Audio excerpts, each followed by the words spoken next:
Clarity over confusion. Do you ever talk to someone and you feel more confused? Like they tell you what's going on and you're like, what just happened? I don't have any clarity about what we need to do. And then you assume what's going on and you're like, I don't know if that's correct. And I'm talking in circles because I'm not being clear right now, right? It's confusing. What is so important to you do as a businesswoman or as a woman in business and life and growing as you get older, especially, is to speak with clarity and precision. And especially in business, there is implicit communication and explicit communication. Women love to talk in implicit communication. Explicit communication is, I want this, you need to do this, I need these things by this deadline. It's very clear. It's 1, 2, 3, 4. It's bullet points. Very clear. It's explicit. You know exactly what I want, when I need it, how I want you to get it done, and who you need to involve. It's very, very clear. It's explicit. It could have bullet points. There's a guideline. That kind of communication, I don't need to explain because it's explicit. Implicit communication is something that women do. It's the passive aggressive communication. It's the as per my last email communication, right? It's the innuendos that happen in business or in relationships. And I'm gonna give you an example of this.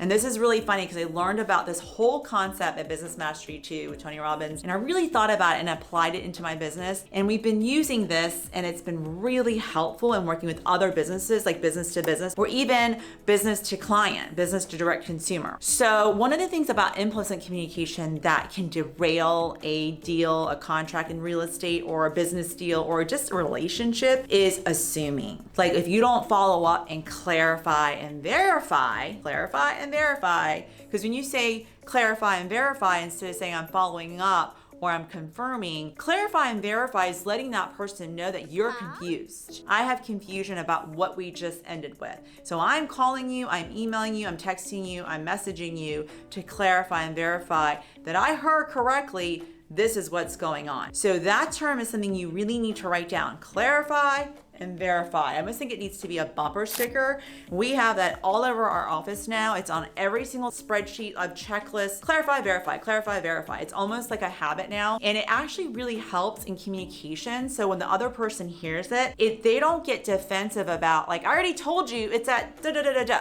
So sometimes when you say I'm confirming or you're saying these words like I'm just confirming or I'm just following up or you're just sending an email again, it's annoying to the other person because they're like, didn't you hear me? I already told you. You're not being very explicit in letting them know. You're clarifying and verifying because you did not hear the information correctly. It's not that they didn't send it, you didn't receive it. So there's a concept of giving it away and receiving it. So if you're not receiving and understanding, you cannot pass it on to the next chain. That's why the game of telephone, I think, is so hysterical that by the time it gets to the end person, the whole sentence is all messed up because no one wasn't clarified and verified of what exactly was said. And so the biggest thing you have to think about in using clarify and verify in business is really do that, especially when there's implicit communication. And the best example that was given with implicit communication was, and I'm guilty of this, is like when you ask your spouse, hey, do you want something to drink? And they're like, no, I'm good. And we're sitting on the couch watching TV. And then they go, and if they don't ask you if you want something to drink, like you're pissed off.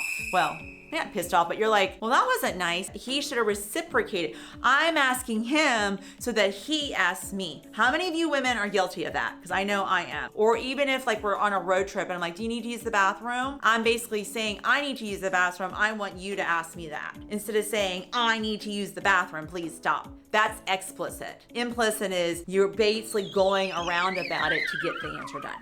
So that's why clarify and verify is so important because we do communicate implicitly. By nature, it's who we are as human beings. So we need to understand that is the most important way that you're going to make sure that there's less mistakes that happen in your business and things are not going to get dropped if you clarify and verify. So that would be a huge thing to add on, and you can teach your kids this because they can clarify and verify when a project's due. Clarify and verify when that sleepover is and what time you need to come. All those kinds of things are so helpful in life, and I've actually used them in different areas, and it's not as like aggressive. Instead of like that feeling of nagging someone, you can say, I'm just clarifying and verifying for my knowledge because I must have misheard you wrong, and that's really big. It's taking it on you instead of getting someone to be defensive in business. So I highly recommend applying clarify and verify. And I hope that's helpful for you today. If you find this content helpful in business growth and life, especially as a woman trying to get out there and do your thing and carve the life out for you, please subscribe and hit that little bell and to get notifications on my 2 videos that come out each week. And until next time, clarify and verify.